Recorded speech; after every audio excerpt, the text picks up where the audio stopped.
Good morning, everyone, and welcome back to Empty Cloud Monastery. My name is Bhante Suddhaso, and this morning I'll be going through the Kalama Sutta.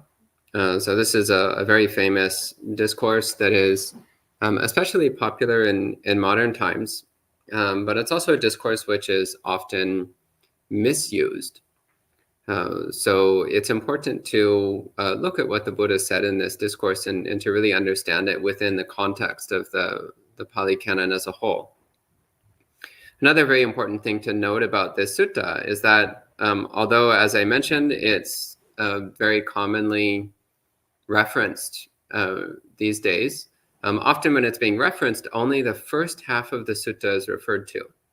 But the second half of the sutta is actually very important in that it builds off what the Buddha is introducing in the first part.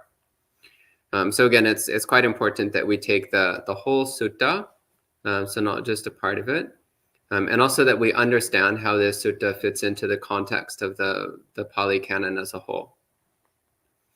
So I'll go ahead and start reading through the discourse, and where relevant, I'll refer to the Pāli text. And I'll also put a link in. So if you want to follow along, I'll put in a link to one translation of this discourse. And of course, you're always welcome to type in questions at any time, and I'll answer them at the end. So the discourse begins.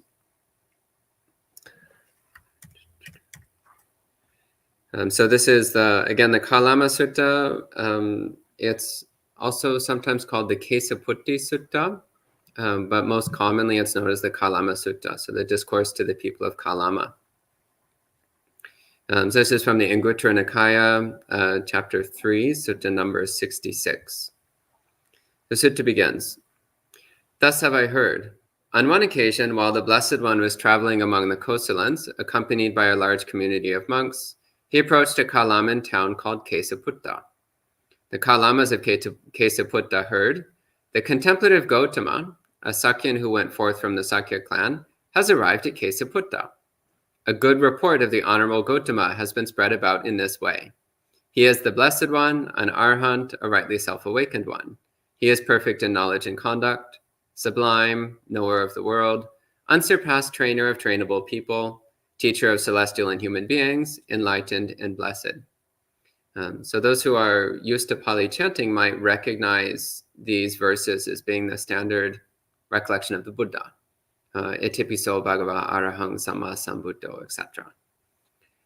So when the Buddha was coming to this town of the Kalamas, they had already heard about him. They'd already heard about the remarkable qualities of the Buddha.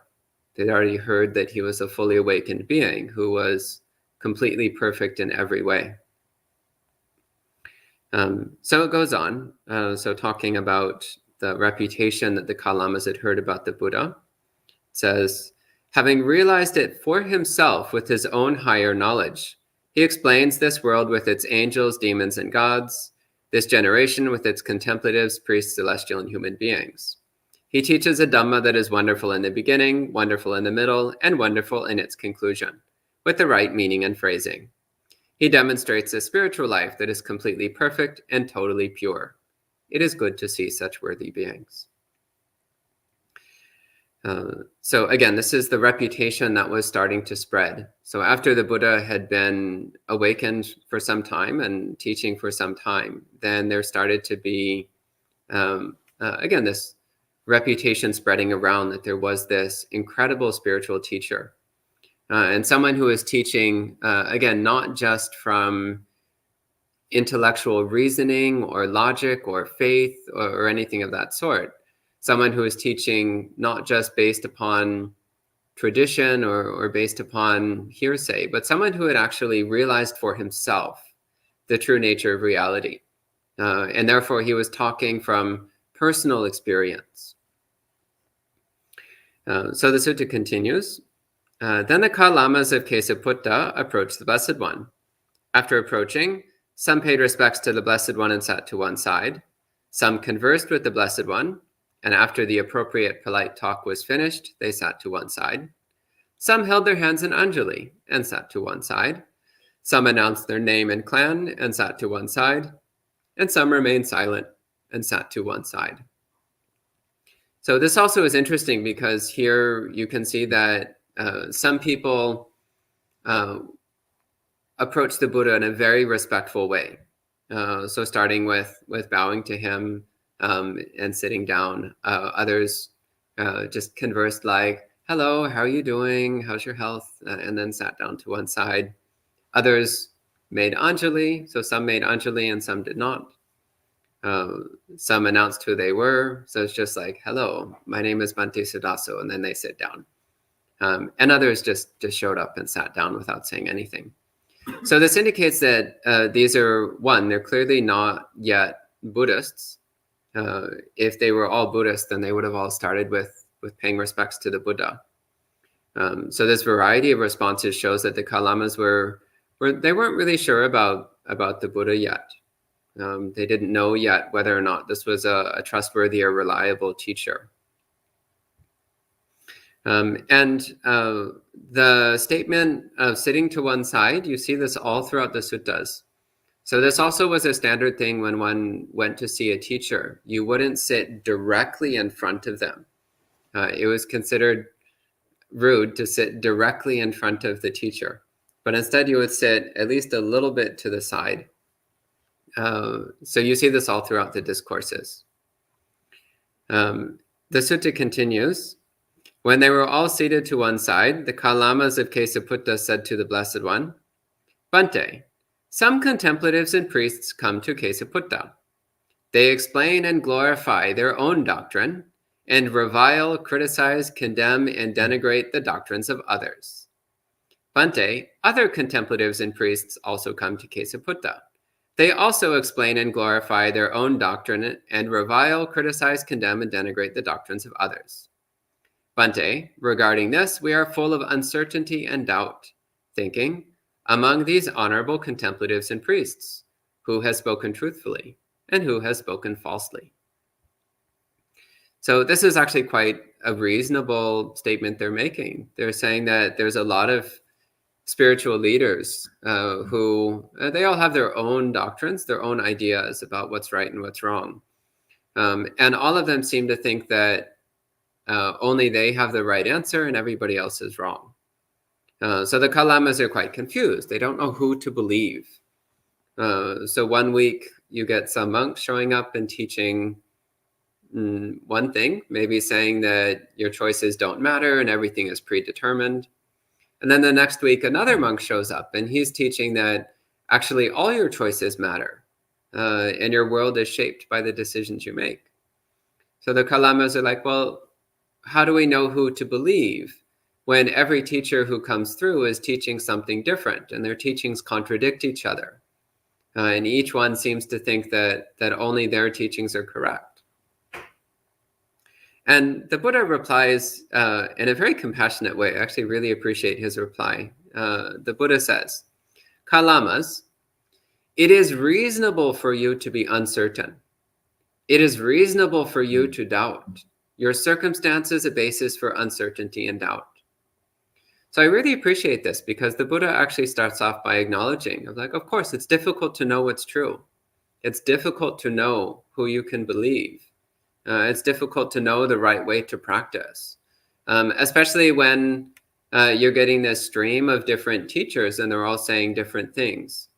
Then naturally you're going to have a lot of confusion and doubt about what the right thing to do is. So next the Buddha gives what's usually considered the central teaching of this sutta. So the Buddha says, Kalamas, do not go by hearsay. Do not go by tradition. Do not go by what seems appropriate. Do not go by scriptural authority. Do not go by thought. Do not go by inference. Do not go by logic. Do not go by personal preference. Do not go by a teacher's semblance of competence. Do not go by the thought, this contemplative is our teacher. So here he's giving a list of 10 reasons which are not good reasons to believe something. And all 10 of these you might recognize. So hearsay. You hear somebody say something, well, Bob says the world is flat. And you're like, okay, the world is flat. Bob said so.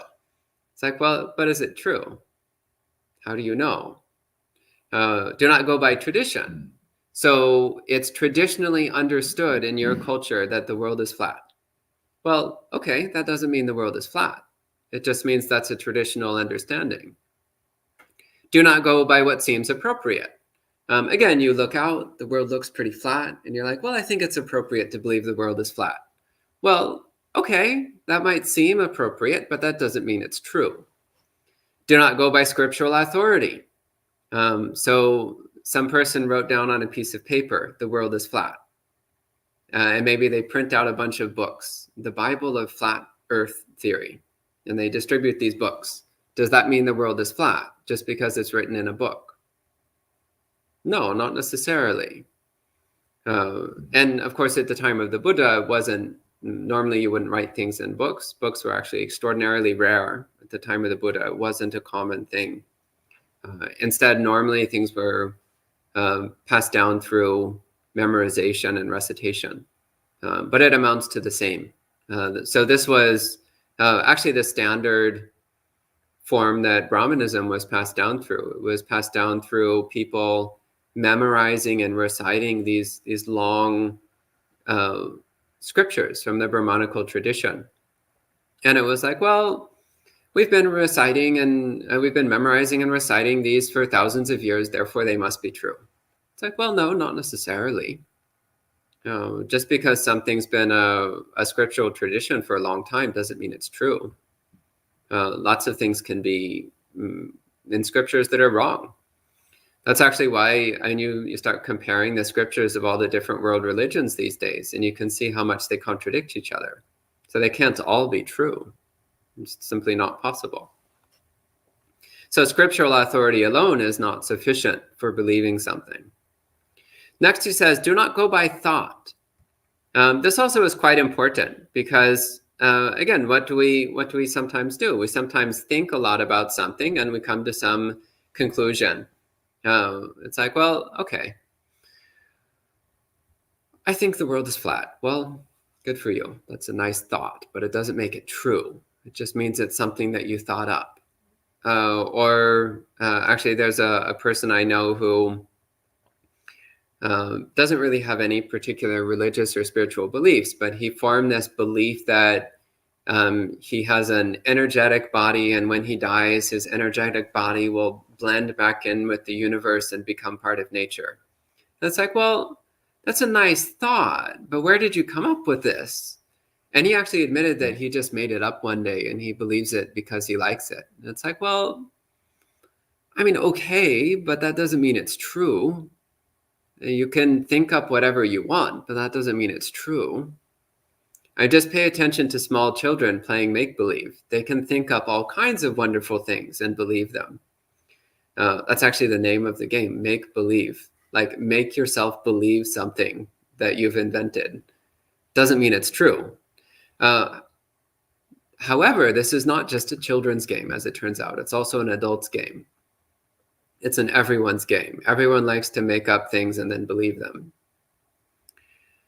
Next, it says, do not go by inference. So inference is where you take a limited amount of information and then try to deduce a larger body of information. So you start with just a little bit, and from that, you deduce something bigger. So again, coming back to the flat Earth example, you look around and you're like, okay, the world looks pretty flat from this standpoint. So I can therefore infer that the entire world is equally flat. Kind of makes sense, doesn't it?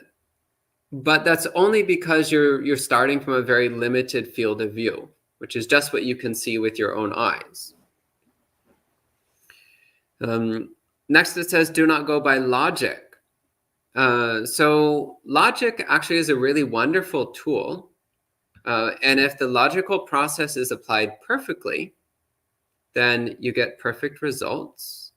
However, this is dictated by a principle which in Way back when I was studying computer science 20 years ago, we called it GIGO, garbage in, garbage out. In other words, if you have an absolutely perfect logical process, whether in a computer program or whatever, absolutely perfect logical process, and you give it bad input, like false data, wrong information, then you will get bad output, false information coming out the other end. So it doesn't matter how good your logic is. If you're not starting with perfect information, then you will not get perfect results. So you can't go by logic because you know that what you're starting with is not necessarily accurate or correct. For example, it's very logical to believe that the earth is flat. That doesn't mean the earth is flat. Next, do not go by personal preference. This also is a very important one. So you hear different opinions and you go with the one you like the most. Well, just because you like something doesn't mean it's true. I mean, this should be obvious, but just look around the world, it's clearly not. You get lots of people who are quite happy to go around pretending the world is the way they want it to be. So going by personal preference, what the viewpoints that they like the most. This was actually quite clear during the pandemic. Actually, the pandemic is still going on, but especially in the early days of the pandemic, there were a lot of people who they didn't want to wear masks. They didn't want to do social distancing. They didn't want to quarantine. They liked doing whatever they wanted. They liked not wearing masks. They liked not quarantining. They liked not isolating. So they just chose to believe that there was no problem. So going by what one likes, what one prefers, rather than necessarily by what's actually true. Next, it says, do not go by a teacher's semblance of competence. So in other words, somebody's teaching something and you think, oh, this person seems pretty smart. They seem pretty good at what they're doing.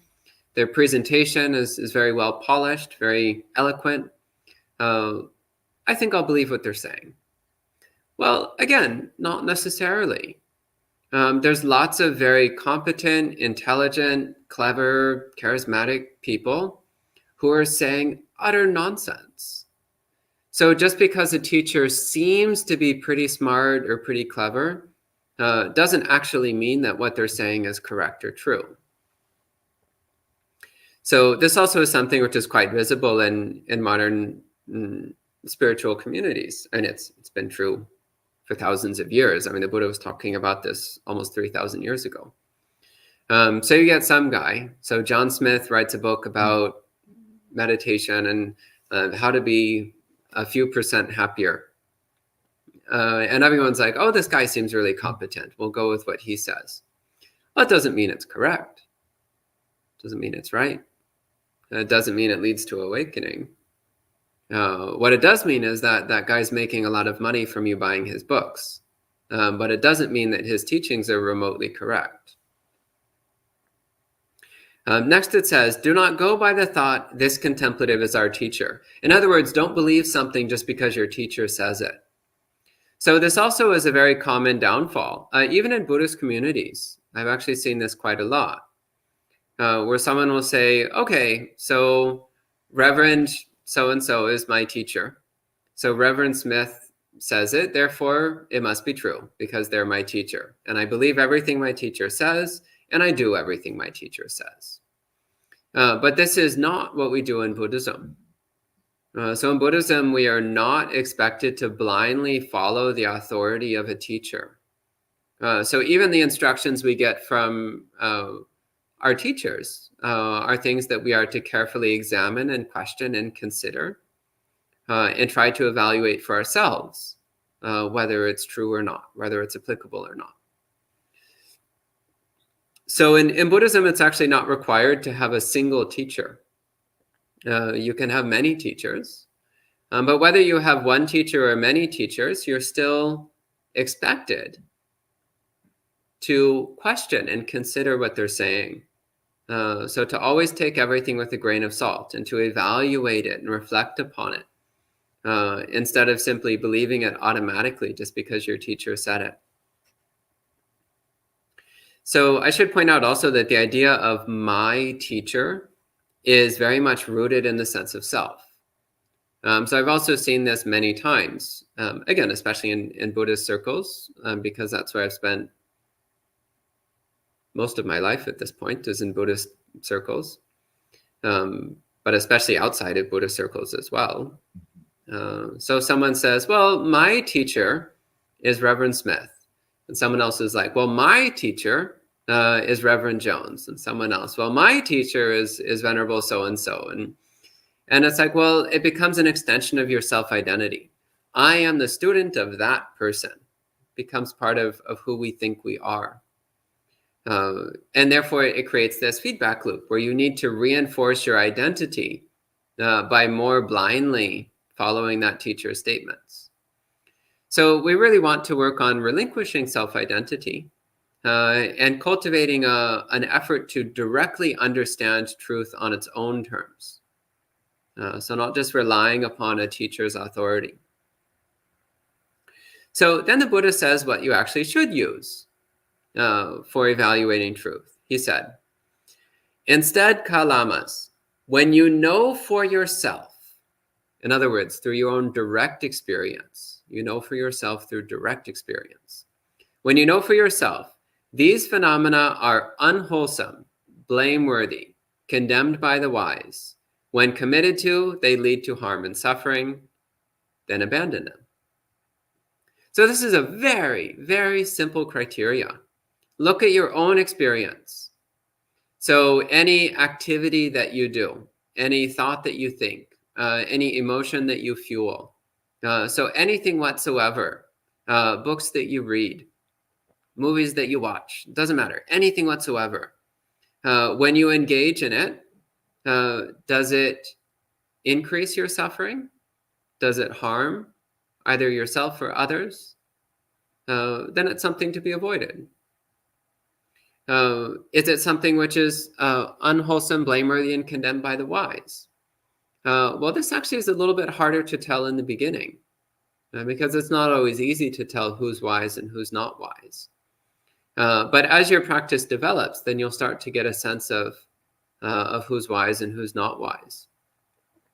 But as a general rule, if an activity is pretty broadly condemned by the majority of respected spiritual teachers in the world, then you might want to consider that there may be something wrong there. For example, virtually every single spiritual tradition condemns killing human beings. So you can be reasonably sure that's a bad idea. And of course, then you reflect, when committed to killing human beings, does that lead to more harm and suffering? Absolutely. It hurts the person that you're attacking, and also it brings a lot of suffering to your own mind. So therefore, you can recognize, oh, this must be something which is unwholesome, something which is to be avoided. So here the Buddha is giving a simple basis for understanding morality. And then the Buddha goes into a series of questions. So the Buddha starts asking, what do you think, Kalamas? When greed arises in a person, does that lead to benefit or harm? And the Kalamas reply, harm, Bhante. So very clear. Again, so he's getting them to start questioning and examining their own experience. So notice here that the Buddha is not giving a doctrine. He's not saying greed is bad and causes harm, but rather he's getting them to investigate. He asks them, what do you think? When there's greed in a person's mind, is that beneficial or harmful? And the answer, well, of course, it's harmful. And the Buddha continues, he says, Kalamas, when a person is greedy and their mind is overcome by greed, might they kill, steal, commit adultery, tell lies, and encourage others to do the same, which would lead to their long-term harm and suffering? And they reply, yes, Bhante. Again, very clear. You can see these things. Just look around the world. What happens when people are overcome with greed? They do really awful things. They make bad choices, harmful choices. So again, you don't need to go by scriptural authority. You don't need to go by logical inference or reasoning. You don't need to go by personal preference. Just open your eyes and look around. You can see these truths for yourself. And the Buddha asks the same questions about hatred. So when hatred arises in a person, does that lead to benefit or harm? And of course, they reply harm. And when someone's filled with hatred, might they kill, steal, commit adultery, tell lies, and encourage others to do the same, which leads to long-term harm and suffering? And they reply, yes, Bhante. Of course, we all know hatred is very destructive, causes no end of damage. And he asks the same questions about delusion. And again, the Kalamas confirm, of course, these things lead to harm and suffering, greed, hatred, and delusion. So then the Buddha, again, he keeps questioning. He says, what do you think? Are these phenomena wholesome or unwholesome? They say, unwholesome, Bhante. Blameworthy or blameless? Blameworthy, Bhante. Condemned by the wise or praised by the wise? Condemned by the wise, Bhante. When committed to, do they lead to harm and suffering? What is it? And they reply, Bhante, when committed to, they lead to harm and suffering. This is what we think in this case. So again, they're confirming. The Buddha is giving them a framework for investigating their own experience and seeing for themselves that greed, hatred, and delusion are fundamentally harmful. This is something which, again, you don't need to think too deeply about. You can see it clearly in your own life. And so the Buddha affirms, he said, Kalamas, this is why I said, do not go by hearsay. And he runs through the whole list of the 10 bad reasons for belief. And he says, this is what was said, and it was said in reference to this. So then again, he lists through the 10 things: do not go by hearsay, tradition, what seems appropriate, etc. And he says, instead, Kalamas, when you know for yourself these phenomena are wholesome, blameless, praised by the wise, when committed to, they lead to benefit and happiness, then live in accordance with them. So here he's giving the other perspective. So first he was emphasizing knowing what's harmful so you can avoid causing harm. Now he's saying knowing what's beneficial, what leads to happiness, so you can practice in accordance with that. So then he asks the same line of questions. He asks, what do you think? When non-greed arises in a person, does that lead to benefit or harm? And they say, benefit, Bhante. So of course, when there's no greed in your mind, then you can be content. You can be happy even. The mind can be peaceful and relaxed and settled. And when you don't have any greed, then you're not going to do things like invade neighboring countries or steal things from your friend. It's just not going to occur to you. Or you're not going to go out endlessly shopping and running up credit card debt. It's just not going to happen. So when the mind is not filled with greed, then the odds of you doing anything harmful or destructive is quite low, and you'll be quite happy, because contentment is happiness, as we can see for ourselves when we look at our own mind. By contrast, greed is unhappiness. Just look at what greed feels like. What does it feel like when you want something? It feels really uncomfortable. It feels really unpleasant. It's not a fun experience at all. So again, the Buddha says, when a person is not greedy and their mind is not overcome by greed, wouldn't they refrain from killing, stealing, committing adultery, telling lies, and encouraging others to lead the same, which would lead to their long-term benefit and happiness? And the Kalamas confirm, yes, Bhante. So again, affirming that when someone is free of greed, then they're much less likely to break any precepts. They're much less likely to do anything harmful. And the Buddha asked the same questions about non-hatred and non-delusion. So, and it's also notable here that, so the Buddha, you would expect the opposites of greed, hatred, and delusion. The Buddha would talk about, say, generosity and compassion and wisdom. But instead, the Buddha is setting actually a very low standard. He's like, okay, generosity is a lot to expect from people. Let's shoot for non-greed. Compassion is a lot to expect. Let's shoot for non-hatred. Wisdom is a lot to expect. Let's shoot for non-delusion. So the Buddha is setting the bar here quite low. But actually, if you can even reach that bar, then your life improves dramatically. So just having a mind that's free of greed is already such a dramatic improvement. A mind that's free of hatred, it revolutionizes your life. So the Buddha, I think, is extremely wise in setting the standard here. So rather than, and there's many other places in the suttas where he talks about generosity and compassion and wisdom, of course. But setting it at non-greed, non-hatred, non-delusion. It's like, oh, I can do that. That's not too bad. I remember years ago, I was talking to a junior monk who he was always quite bothered by the translation of the word appamada, being translated as vigilance or heedfulness. He's like, that's just too difficult. He's like, I can't be vigilant all the time. But then he came across the translation non-negligence, which is actually much more literal. Appamada literally means not negligent. And he's like, oh, I can do that. Like vigilance, that's too much. But non-negligence, that I can do. And he got much happier after that. So this also is something else that the Buddha is very kindly offering us, is a gentler way of approaching the training of the mind.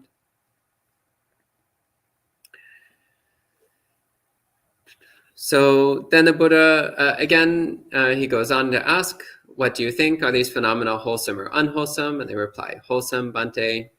Are they blameworthy or blameless? Blameless, Bhante. Condemned by the wise or praised by the wise? Praised by the wise, Bhante. When committed to, do they lead to benefit and happiness? And they say, yes, they lead to benefit and happiness. And again, the Buddha repeats, that is why I said, do not go by hearsay, and so on, the rest of the 10 reasons. So normally when people are talking about this discourse, actually usually they just list the 10 bad reasons for belief and stop there. And usually then go on to say why this proves that you shouldn't believe any of the Pāli canon, except for that paragraph of the Kalama Sutta. Apparently that's the only part you're supposed to believe. Or they'll say that then that proves that you don't need to believe all the teachings about morality, which then is neglecting the whole next section of the sutta. Again, it's important to note that the Buddha here, he's giving an unfolding teaching.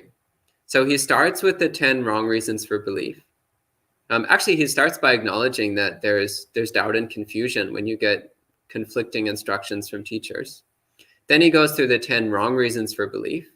Then he goes through explaining how through analyzing one's own experience, you can come to an understanding of right and wrong. So here the Buddha is giving the foundation for morality based upon a direct examination of one's own experience. So the section we just went through is extremely important. So here we're actually getting the basis of faith, because it's through examining one's own experience in this way that one starts to develop a deep confidence in the ability to know right and wrong, which ultimately is the basis of all Buddhist practice. All Buddhist practice is about understanding what harm is and what benefit is, and to avoid causing harm and seek to cause benefit. And ultimately, the highest expression of this is through attaining full awakening. Because in full awakening, in becoming an arhat or a Buddha, this is how one completely stops causing harm and brings about the greatest benefit. So ultimately, Buddhism is based upon this very simple principle. Cause no harm, try to bring benefit. That's it. So, and next the Buddha gives instructions on Brahmavihara meditation. So these instructions are very commonly known and very commonly recited in Buddhist monasteries. He says, Kalamas, disciple of the noble ones, who is free of covetousness, free of aversion, unconfused, clearly comprehending and mindful in this way. In other words, one who has an understanding of their own experience of greed, hatred, and delusion, and the importance of purifying the mind of those obstructive conditions. Pervades one direction with a mind endowed with loving friendliness. That's metta. Likewise, the second, third, and fourth directions, above, below, all around, everywhere, and impartially. One pervades the entire world with a mind endowed with loving friendliness. abundant, extensive, and limitless, free of hostility and aversion. And then he says the same statements about the other three Brahmaviharas: compassion, karuna, joyfulness, mudita, and equanimity, upekkha. So these four divine states of mind, which are, again, some of the most directly accessible meditation practices in Buddhism, practices which are not exclusive to Buddhism, in fact. So no matter what somebody believes or what spiritual tradition they follow, these are practices which will be of benefit. So it doesn't matter whether you're Christian or Jewish or Hindu or Muslim or animist or whatever. If you practice metta, then you'll be nicer and you'll be happier and people will like you more and your life will go more smoothly. The same with compassion, joyfulness, and equanimity. Regardless of what religion you do or don't follow, these are practices which will make you a better person and a happier person. Then next, the Buddha makes a very important statement. And again, this is a statement which somehow often gets omitted when this discourse is spoken about.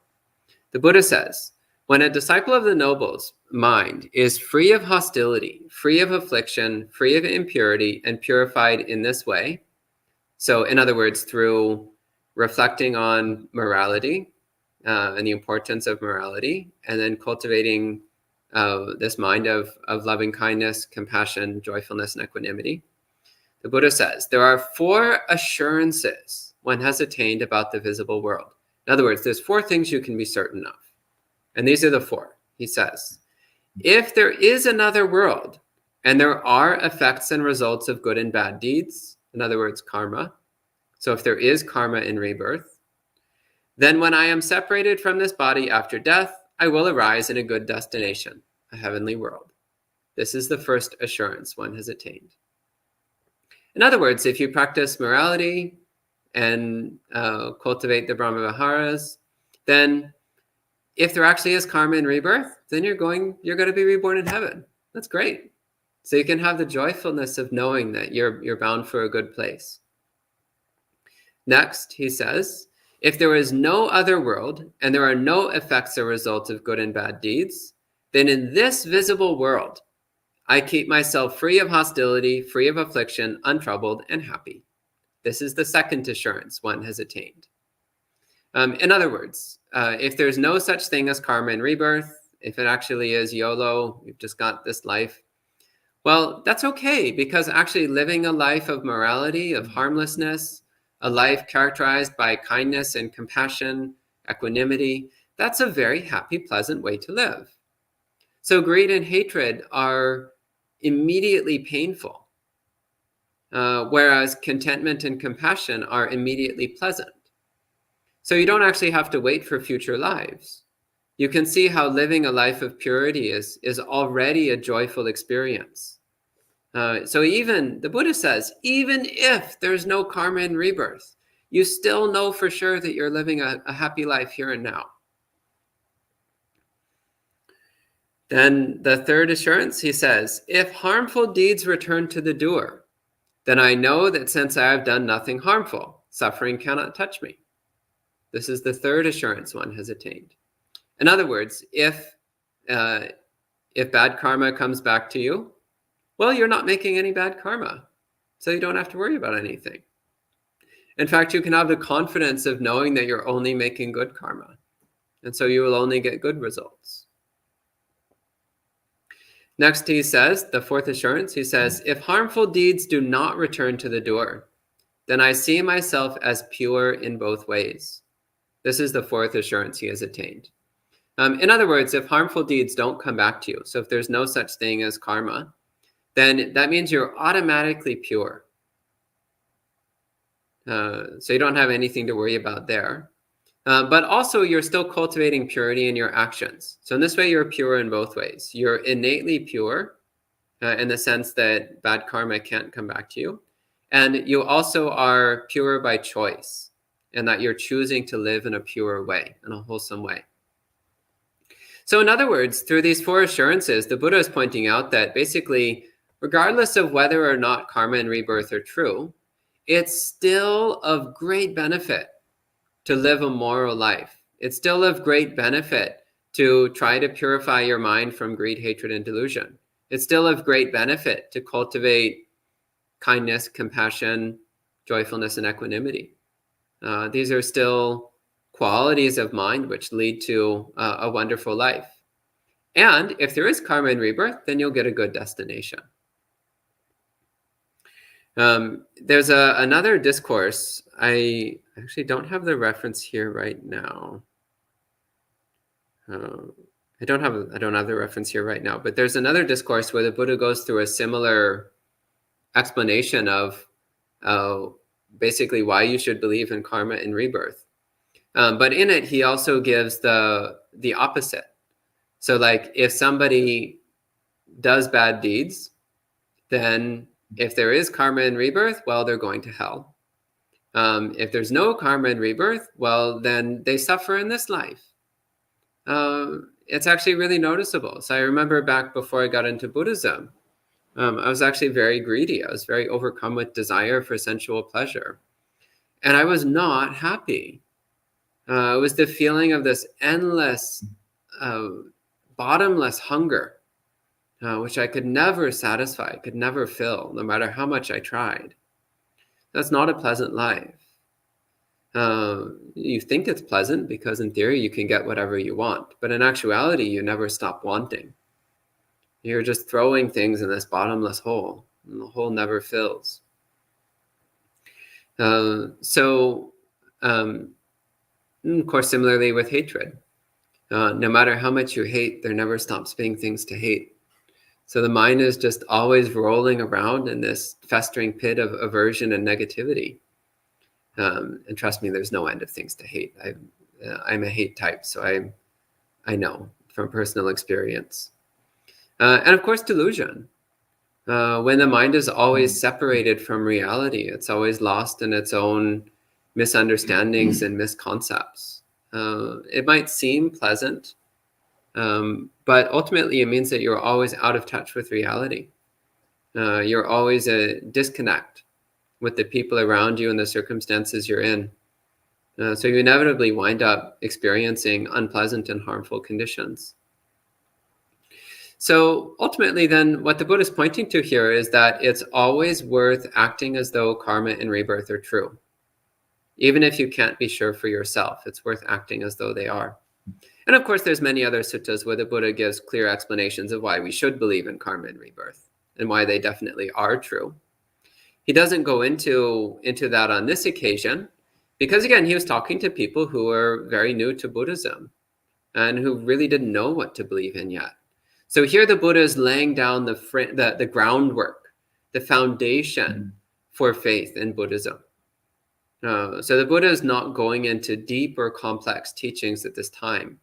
He's not going into explanations of cosmology. Rather, he's laying the basic foundations for Buddhist practice. So morality, kindness, some basic meditation practices, and an understanding of why it's important to act as though karma and rebirth are true. And the Kalamas were very impressed by this, so they reply, Bhante, when a disciple of the noble one's mind is free of hostility, affliction, impurity, and purified in this way, these are 4 assurances he has attained about the visible world. In other words, they agreed with him. They were like, yeah, you're right. You're right. We really like this thing about how you can be assured of your own happiness and goodness if you practice in this way. And they reply, excellent Bhante, excellent Bhante. Bhante, it is just like someone set upright what had been overturned, or revealed what had been hidden, or described a path to one who is confused, or brought an oil lamp into the darkness so that those with eyes could see. In the same way, Bhante, the Dhamma has been demonstrated in many ways by the Blessed One. Bhante, we go for refuge to the Blessed One, to the Dhamma, and to the monastic Sangha. Bhante, let the Blessed One remember us as lay disciples who have gone for refuge for life. In other words, they, after listening to the Buddha's teachings, the Kalamas decided, okay, we like Buddhism. We'll go with Buddhism. And they committed to becoming disciples of the Buddha. So taking the refuges in Buddha, Dhamma, and Sangha and committing to practice Buddhism for the rest of their lives. So that's the end of the discourse. So we can respect the discourse with 3 sadhus. Sadhu, sadhu, sadhu.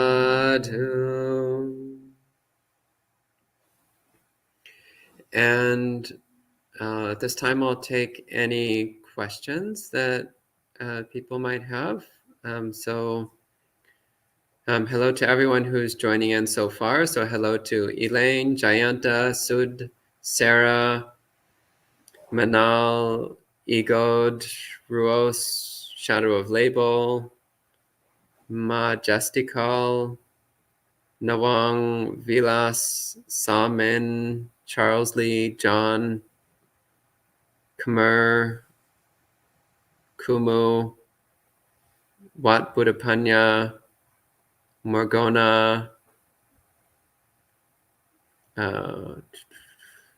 Welcome to all of you. And I see there's a few questions online, so let's see what we've got here.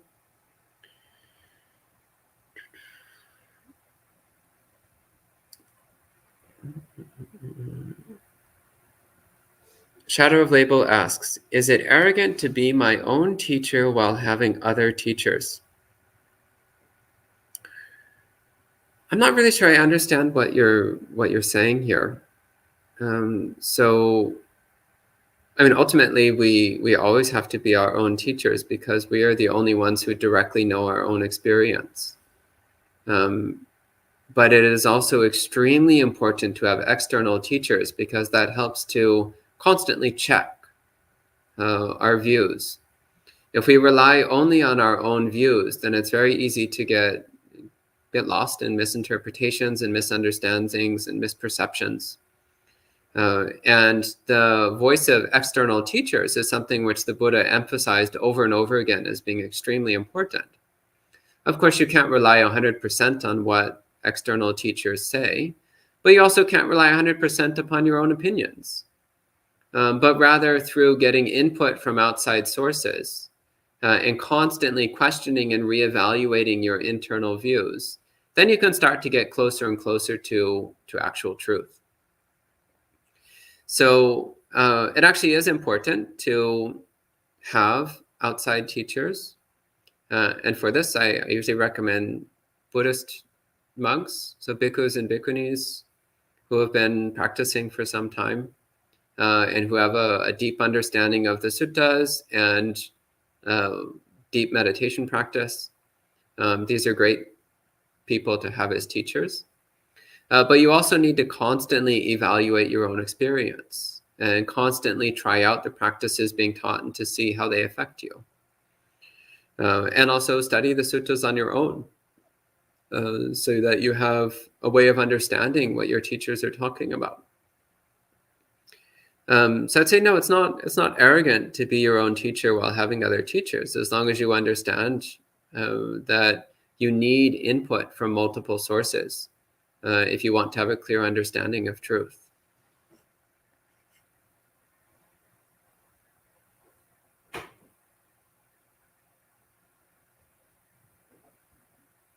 Shadow of Label says, I think Buddhist flat earthers are going to revolt.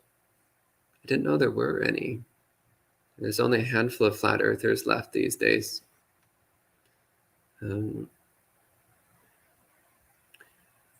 Let's see. Okay, so here's one. Sud asks, how does this relate to Sadha or faith in the Buddha, since we can't verify all aspects of the Dhamma unless one is fully enlightened? It's a good question. So ultimately what we're doing is to start putting into practice what the Buddha taught and evaluating for ourselves whether or not it works, whether or not it does what the Buddha says it does. And to study and contemplate the Dhamma and to see whether or not it fits together and makes sense and is also confirmed through our own direct experience. And also constantly examine our own experience and to try to see reality with less filters, with less distortion. And through this, then you do start to come to a deeper faith in the Buddha and a deeper faith in the Dhamma. And the parts of the Dhamma which you're not yet able to directly confirm, in the beginning, you can get some general acceptance of them through inference and logic. So, of course, inference and logic by themselves are not sufficient for complete faith, as is mentioned in the sutta. But inference and logic, building upon personal experience of the Dhamma, can help you to have at least a provisional acceptance of the things that you can't directly know just yet. So Buddhism doesn't actually expect you to have absolute blind faith in absolutely everything. But giving things a real, genuine try, like taking things on as a hypothesis and really working through it and working through the implications of it, and really giving it a genuine opportunity to prove itself right. Or the opposite. Actually, one of the things Venerable Robina Courtine, so one of the senior Western bhikkhunis from the Tibetan Buddhist tradition, she says she set out to prove the Buddha wrong. And she says it's been several decades now and she hasn't succeeded yet. So the more she tries to prove the Buddha wrong, the more faith she has that he's right. So that's another way you can approach. Try to prove the Buddha wrong. Try to prove the Buddha wrong, and good luck. Nobody has succeeded yet.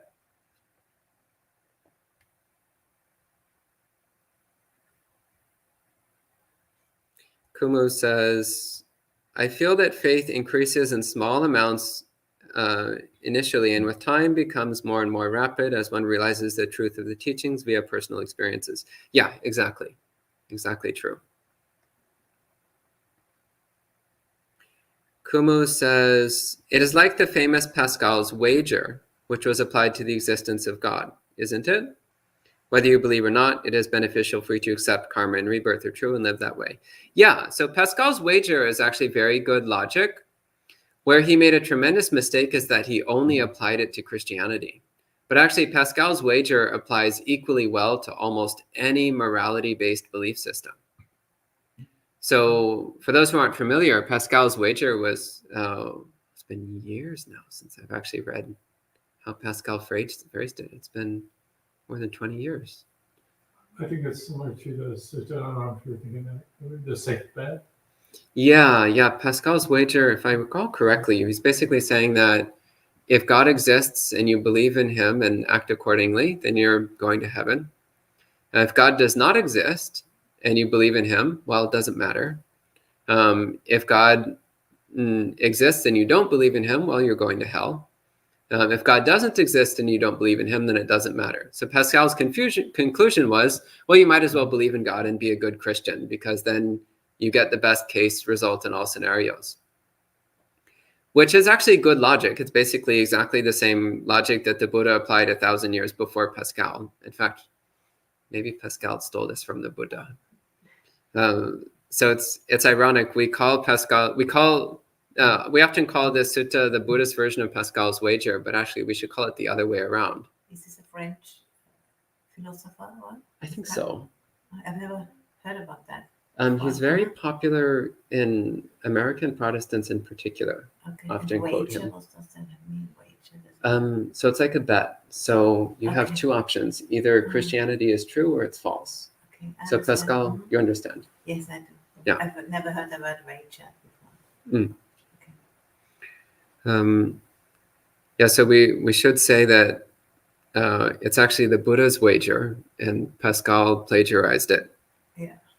But yeah, I mean, that's actually exactly what the Buddha is doing here. He's saying whether karma and rebirth are true or not, it's of benefit to act as though it's true.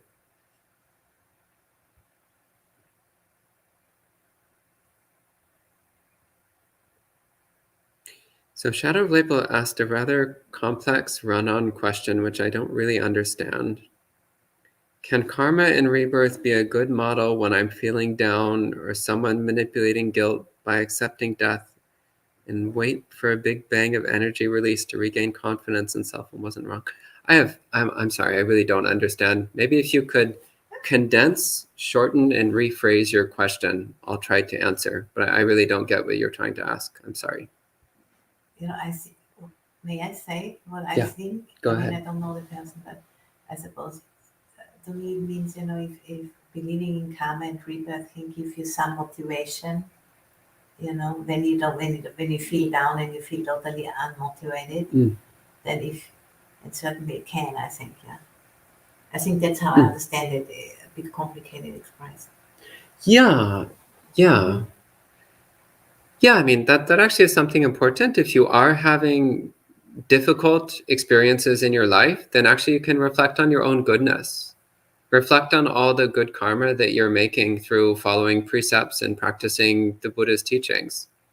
And you can reflect that the Buddha's teachings are that good karma inevitably produces good results. So yeah, in the past you've done bad things, but that's finite. Eventually it runs out. So as long as you keep doing good things and stop doing bad things, then eventually your old bad karma starts running out and you'll experience more and more good results instead. So yeah, that can give you some confidence and faith. Thank you for helping to clarify that, Aya. Thank Yeah. you.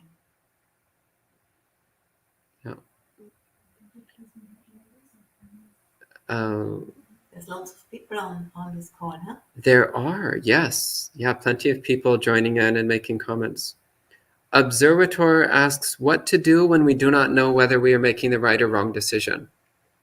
Well, ask yourself, what is going to cause the least harm and the most benefit to all the sentient beings affected? And if you really, really don't know, then pick something at random and pay attention to what happens. And this is how your wisdom develops. Sometimes our wisdom grows not through making the right choices, but through watching the consequences of making the wrong choices. So don't expect yourself to always make the right choice. Rather, try to understand the consequences of the choices that you do make. And then in the future, you will make the right choice more frequently.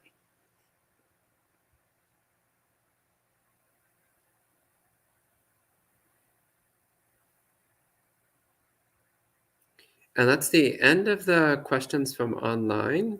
Do you have any questions from the monastery residents? No? I could make a comment. Please go ahead. Because the Kalama Sutta, that was the first sutta I ever heard about. Because I started at Wat Suan Mok in Thailand with Ajahn Buddhadasa, and that was the first sutta they were teaching there. So it's a long time ago, and it has been I was very impressed, that very old scripture had so much breadth of mind in it. Mm-hmm. So that already got me quite interested. I remember it still, yeah. And Ajahn Buddhadasa gave out little booklets with this Kalama Sutta. Mm-hmm. And there were so many Westerners coming, like hippies and all kinds of people. And because it was such a cool sutta, everybody thought, yeah, this is really good. Yeah, I agree. I think it's a really important sutta for people who are fairly new to Buddhism and who come with a skeptical mind. Yes. Because this is a sutta which is saying it's okay to be skeptical, but you also need to be skeptical about your own pre-existing views. Yeah, exactly. And have a willingness to believe things as long as you have the right reasons to believe them. Exactly. So I think the sutta is really important for people new to Buddhism, but it's also important, as I mentioned, to read the whole sutta instead of just fixating on the first part. Yeah. So it looks like that's it for the morning. So thank you all for joining in, and we'll be continuing with our usual live stream schedule. So you can join in again this evening at 7:30. And we can end this evening with morning. For some of you, it's evening. Yeah, for me. Yeah. Also for all of you on other parts of the world, some of you, it's evening. So we'll end this session with 3 sadhus. Sadhu, sadhu, sadhu.